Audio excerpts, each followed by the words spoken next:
along to the Pastor's Heart, and we're in the rush up to Christmas now, and this is our last live edition this year of the Pastor's Heart. Over the 3-week Christmas break, we're going to be playing out some of our most popular discussions from during 2018 that we hope might interest you freshly, or perhaps you missed them when we did them the first time around. Today, in our final edition, we're talking to Carl Matthei. Carl leads the ministry team at the University of New South Wales, Campus Bible Study in Unichurch. Welcome, Carl. Thanks for having me. Mate, it's great to have you. I want to talk to you about training ministry trainees, and as a senior minister, taking on a ministry trainee in your church, or in your case as a campus. There's lots of people engaging with us today who are involved in campus ministry, but many, many more who are involved in local church ministry. But of course, there are in principle overlaps. Why a ministry trainee? Why have that as part of your DNA as a church ministry? Yes, I think you want to have it so that you serve the nations with the gospel. Mm-hmm.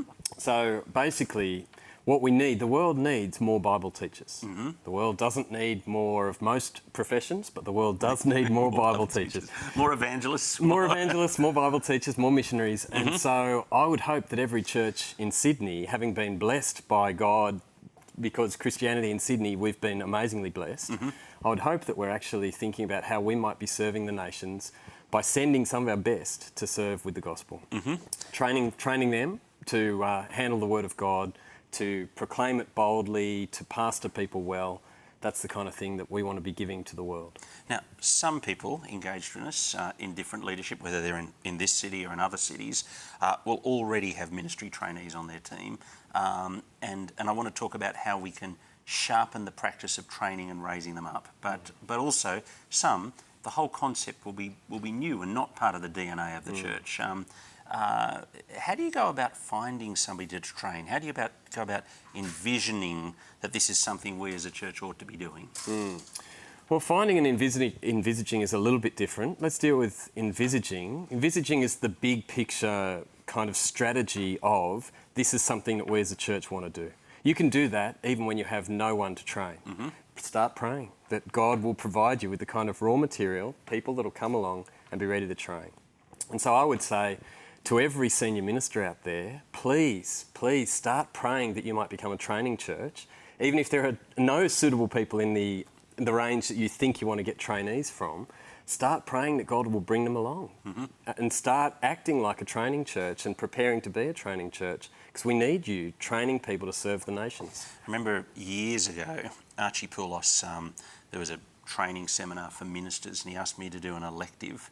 And he said, I want you to call the elective How to Turn Your Church into a Ministry Training Centre. And I'm not sure if the elective was of any use to anyone who came along to it, but it was extraordinarily helpful to me in making me write the elective. Exactly. and thinking about the topic. And his argument was, when he explained what he wanted me to say, and then wheeled me out to say it, was actually, we shouldn't think church first, we should think training first. That actually, now I'd thought about that in terms of thinking, we're not thinking beach mission first, we're thinking training the team members of the beach mission first. But how does it change the way you go about your job, or the way I would go about my job, if I'm thinking training first rather than getting the job done? Yep. So you've set that kind of vision for training. The next thing you're doing is you're looking at everyone that's involved with your ministry, and you're thinking, how am I training them? How am I training them? So training for full-time gospel ministry starts with training someone to open a Bible, mm-hmm. training someone to read the Bible with someone else, training someone to speak the gospel to a friend who's not a Christian yet. So it starts very small training, and that training mentality starts there and grows to full-time training for gospel ministry. Mm-hmm. And so I want to look at every person that I'm in ministry with, that I'm serving with, every person who's coming along to the Bible talks, every person who's part of Campus Bible Study, and say, what is the next thing to train you in? Mm-hmm. And do you look like, as I watch you doing things, do you look like the kind of person that might be gifted to do this with all of your time? And so that I might start thinking about encouraging you to give up your degree, finish your degree, but don't think you're going to work in it too long. Mm-hmm. give it up for the sake of serving the gospel full time? Are you the kind of person that has the kind of gifts that should do that? Because the world needs more Bible teachers. Now, once you spot someone like that, what do you do? Well, we want to develop them towards that full-time training.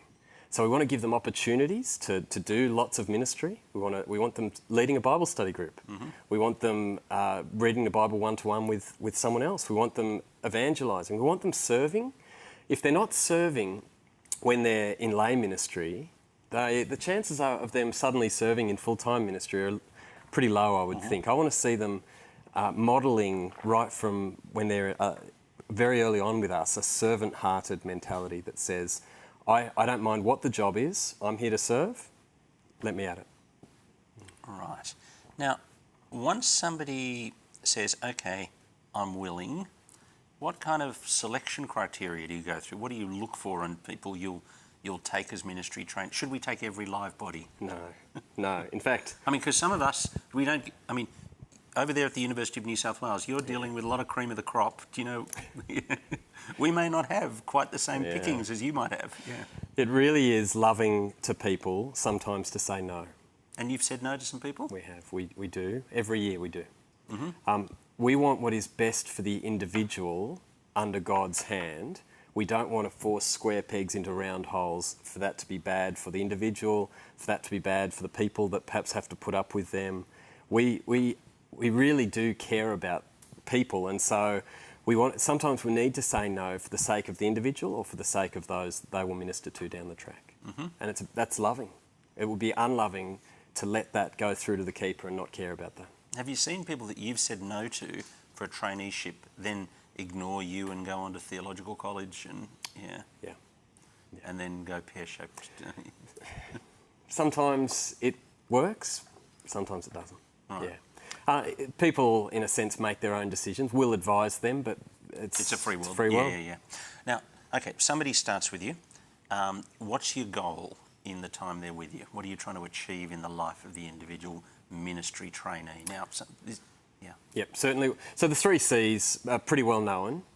Firstly, conviction. That's your convictions about the gospel, about the Bible, about the world needing gospel ministers. Mm-hmm. Then there's character. That's definitely number 2. Your character of godliness really, really matters. And then thirdly, it's competence. Okay. So I've got 3 trainees. Yep. And actually 4. I've got Thursday mornings, 2 hours that I spend with them. What should I be doing in my time with them as my weekly training time? Yeah. What are the inputs you want to do to see conviction, character and competence? And we're going to talk about what kind of competencies you're looking for. Yep, certainly. Well, for a start, a lot of it's going to happen outside. Because sometimes I feel like I lose focus on just kind of... Yeah. A lot of it's going to happen outside of those 2 hours. Yeah. Before you even get into those 2 hours. When I see my trainees, what they're doing after church, that tells me something about those 3 C's in their life. When I see the way they relate to their family, or when I see the way they relate to their friends or to other students, I'm seeing the way that those 3 C's are coming out in their life. And so I want them to share my life so that we actually see each other in those kind of areas. And they can say, Carl, why did you do that? And I can say, why did you do that? We can actually keep each other accountable. So it's much more than those 2 hours. Those 2 hours are the intense kind of training time, but so much training is about life, not just that in the classroom. How do you help them to see your life? I do things with them, and I invite them to do things with me. So when I was, for an example, when I was a trainee, I needed to go to a job interview at the end of being a trainee, and it meant driving 5 hours to the job interview and then staying overnight and then driving 5 hours home. So I said to one of the students who was possibly a future trainee, hey, want to come for a drive? Any time you can spend valuable time together, that's the kind of sharing your life thing. I'm going down to Melbourne to do some training down there in a month or 2, and I thought to myself, I wonder if one of my trainees could fly down with me. I haven't yet pulled the trigger on that one. I don't think it's going to be a little bit expensive, but I'm thinking, what can I do with them? How can they see what I do and, critique what I do, and how can they come with me and go with me. Another moment was I did something at Moore College, and it was about leadership, leading a team, and I said to my trainees, you guys are going to need to help me work out this. So let's sit down, and with our 2 hours one week, we sat down and said, what do we want to present? How do we want to do this? And they did a better job than I would have done. It amazed me. It was great. In the training time, you've given us one time when you got them to help you write a seminar. Yeah, that's right. But what else do you do? Oh, they do all my work. We sometimes just go for a walk and talk. We sometimes... 30 of you. How many trainers have you got? Sorry, I train individually 2 guys. Right. So all our long-term pastors train individually 2, 3, 4 trainees. Yep. So there's that kind of real apprentice-trainee relationship, that you have that individual personal relationship. We have about 20 trainees in the ministry, but they are all allocated to their personal trainer. So I have 2 guys that I personally train, and they're the guys that I sat down with and they helped me work out the Moore College talk. They're the guys that I'm thinking, can one of them fly to Melbourne with me, to be involved in that I'm doing down there? It's those individual guys. I'm hoping that our staff do that with each of theirs. Yeah, that's right. Now, you had a question, I've forgotten it. What do you do in the classroom time? Yeah. So classroom, all 20 of them, with our long-term staff, we do everything. If there's an issue that we're suddenly come up against at the university, there's a group who are teaching heresy, what are we going to do, how are we going to approach this? I've been asked to do a certain thing by a group. I might throw it to the whole team and say, should I do this? Should I? So if there's a live current issue, we love throwing that to the team to help them, because they're then seeing how we as the senior staff are making decisions. So it's beautiful. We do Bible exegesis. We do theology. There'll be issues. We did baptism a few weeks ago. Joshua Ng did a great job taking us through views of baptism and working out where we all stood. Things like that, really helpful. We do a little bit of admin and planning. We do making the most of things like our conferences. In the lead up to that, we're going to do theology of mid-year conference. We're going to do how do you do the people work at conference. So it's really taking trainees through the whole ministry year, and anything you're doing is going to be useful for them learning from. So the sky's the limit. And in fact, the more real it is, the more that it's lived out, actually decisions that you need to make in the ministry at the moment, I think the better it gets. Because everyone's concentrating on we need this matters. We've got to get a result. That's right. We've got to work it out. Yeah. Live bullets. Where do you see ministers making mistakes in the whole area of ministry trainees? Yeah. I worry that we devalue trainees when we try to turn them into a bargain. And so one of the best things that we ever did, one of the hardest things as well, was to move our trainees to paying minimum wage.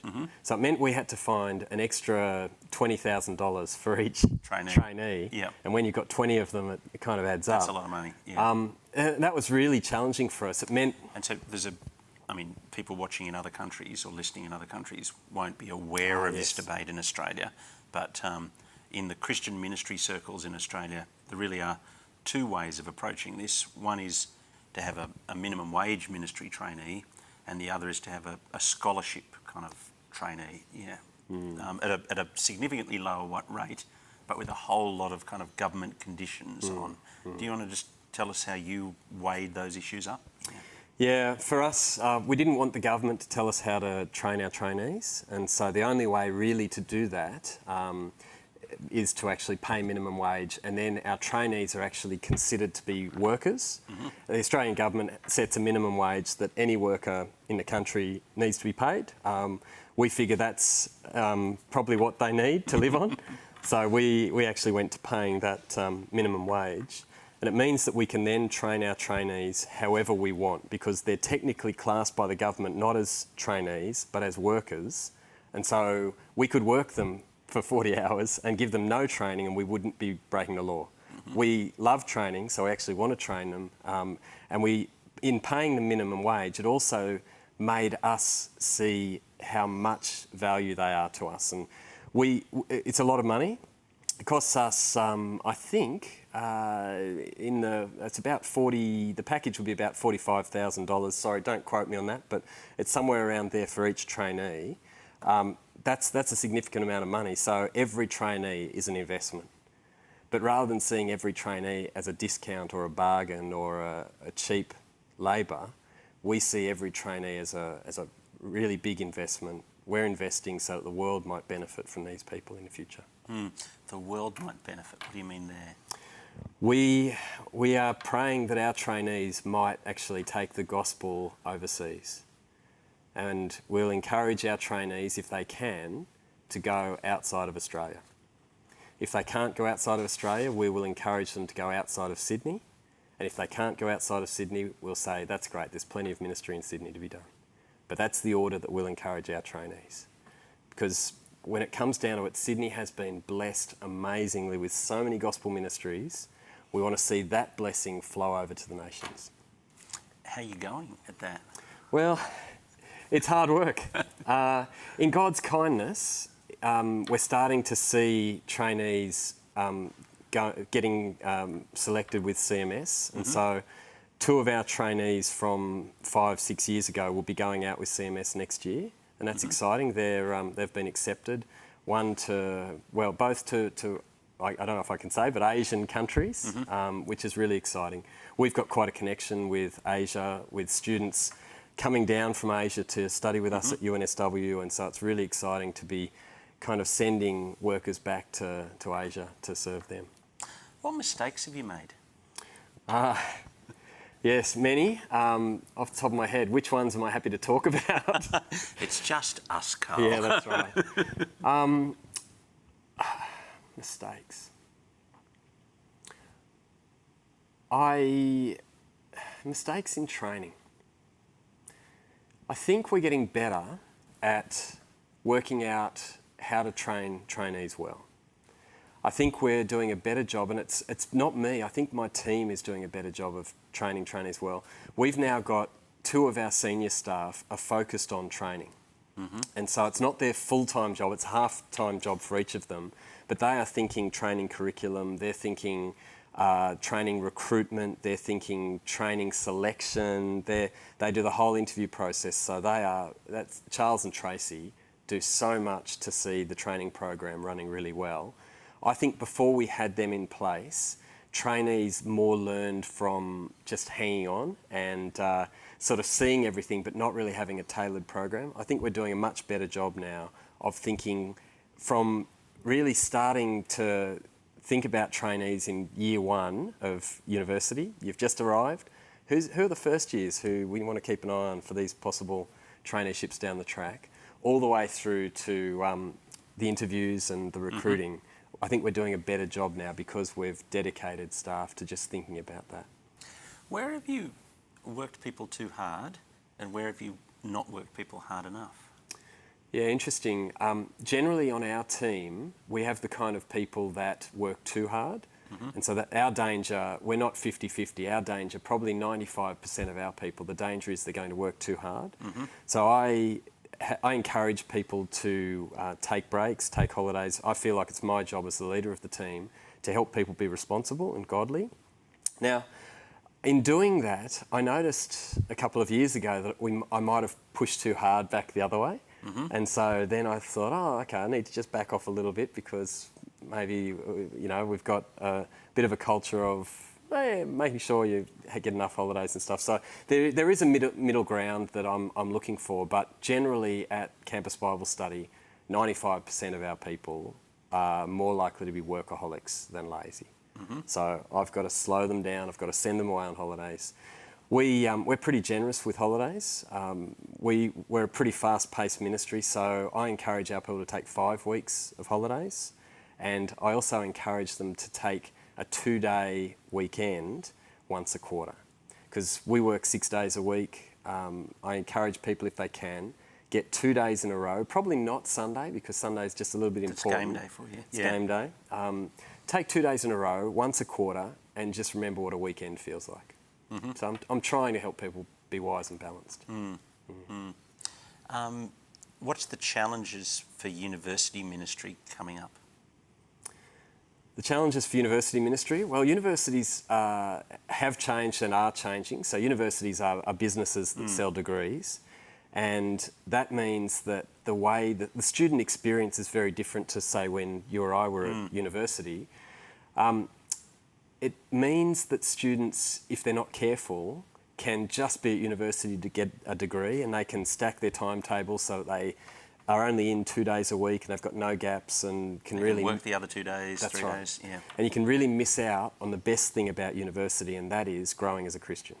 And so the big threat is that universities aren't thinking about how we might best grow Christians to maturity. We've got to keep thinking, we've got to keep encouraging students to use their time wisely, to not block up their whole time at uni so they can't learn from the Bible, can't serve others. I think that's one of the big threats. The other big threat, well, I want to call it an opportunity.